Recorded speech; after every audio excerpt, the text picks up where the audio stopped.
Alors avec Catherine, on va vous présenter aujourd'hui une petite recette à base de fécule d'arrowroot. On va faire des petits gâteaux d'arrowroot. Alors l'arrowroot, c'est un produit donc traditionnel qui était utilisé autrefois dans la tisanerie pour les bébés, pour faire des pansements gastriques et autres.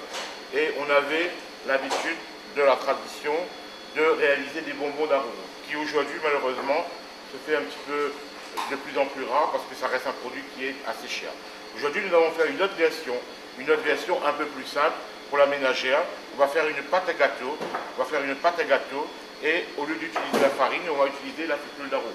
Alors Catherine, pour cette recette, on va faire à peu près 16 petits gâteaux. Il nous faut 200 g de beurre, 200 g de sucre glace, un sachet de levure chimique, du sel, 2 œufs, de l'arrowroot. Alors on va prendre aujourd'hui 500 g d'arrowroot, de la vanille, soit une gousse de vanille, ou soit de la vanille liquide.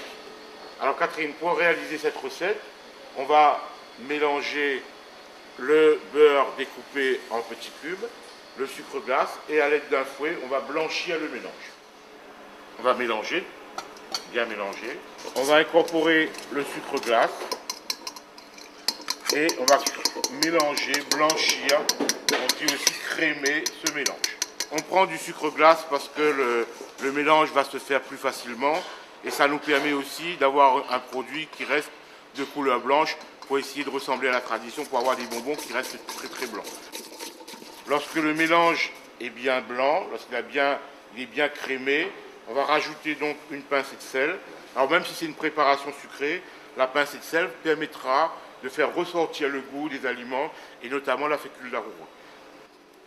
On va rajouter de la levure chimique, donc l'équivalent d'un sachet.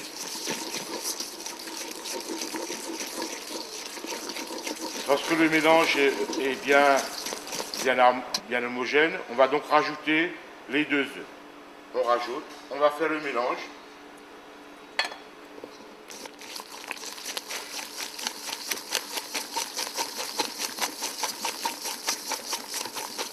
Et on va incorporer de la même manière le deuxième œuf.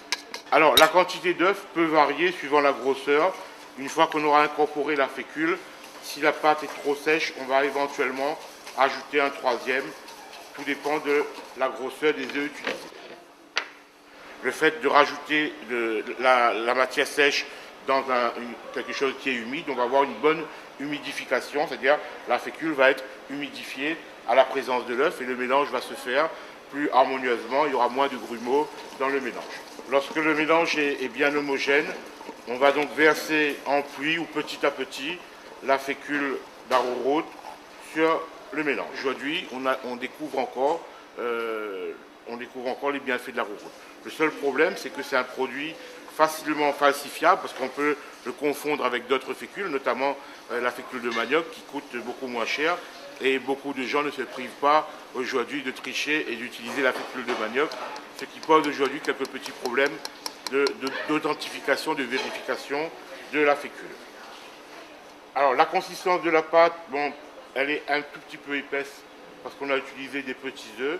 Donc voilà le cas où on va introduire un troisième œuf pour rendre la pâte un tout petit peu plus souple.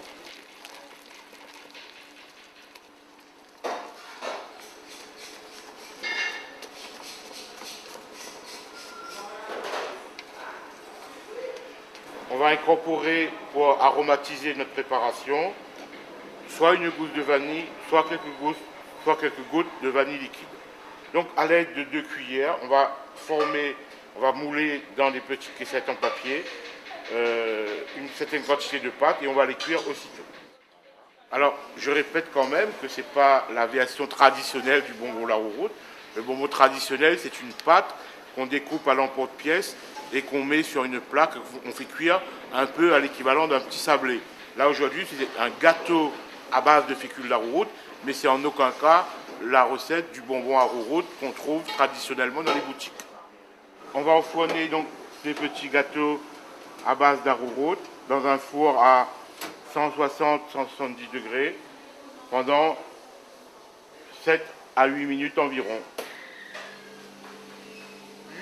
On va regarder, donc dès que le gâteau va prendre une belle couleur dorée, on va utiliser aussi une petite aiguille à brider ou une petite aiguille ou la pointe d'un couteau pour vérifier si la pâte est cuite de l'intérieur. Vous voyez que la pâte, le gâteau s'enfonce, donc la pâte n'est pas encore cuite. On va aller prolonger la cuisson encore d'une minute ou deux.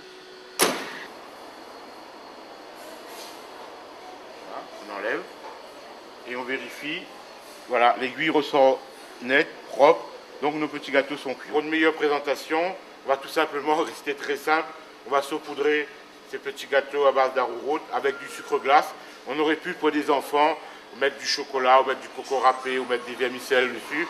Aujourd'hui, on va tout simplement saupoudrer avec du sucre glace. Alors pour réaliser donc 16 petits gâteaux à base d'arrow-root, il nous faut 200 g de beurre, 200 g de sucre glace, du sel, un sachet de levure, 2 à 3 œufs selon la grosseur, 500 g de fécule d'arrow-root et quelques gouttes de vanille liquide ou une gousse de vanille.